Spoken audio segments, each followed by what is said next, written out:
One of the first things my mother ever taught me how to cook was tacos, and this is my version of her Saginaw, Michigan tacos.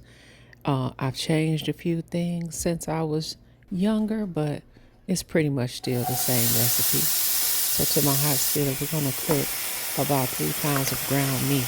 I have a ground beef. I'm sorry, a pound of ground beef and 2 pounds of ground turkey. We're gonna cook that down. You're gonna drain it as necessary, and then you're gonna add your Worcestershire sauce, onion powder, some garlic powder or granulated garlic. Also going to add some chili powder to this, and then I'm going to add some cumin powder. Now my mother, she used to use some cumin powder and the seeds, what she would call camino seeds. I don't know why she called them that, but I don't like those. I'm also going to use some adobo. She would have used Lawry seasoning salt.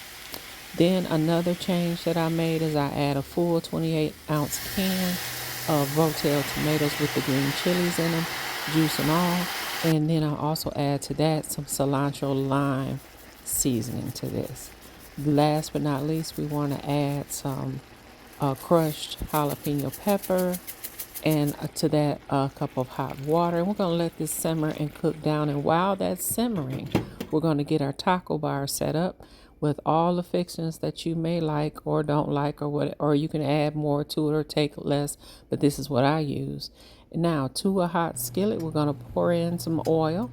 I'm using grapeseed oil, and we're going to fry our corn tortillas. Now this was my job when I was young. I stood at the stove and I fried everybody's tacos all day long.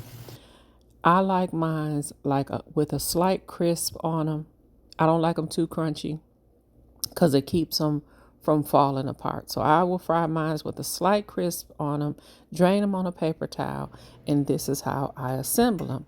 Now I'm a little different. I like to put my cheese down first to keep my tortilla from getting soggy, and then I also will add the hot meat on that to melt the cheese. That's me.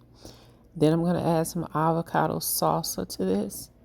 Next, I want to put on my lettuce on top of the avocado salsa because it will stick to it. So there's a method to my madness. And then we're going to go on with the fresh tomatoes. And then we're going to add sour cream if you wish. And after the sour cream, I'm just going to do a quick squeeze of lime. And these are my mama's tacos that do not fall apart. Enjoy.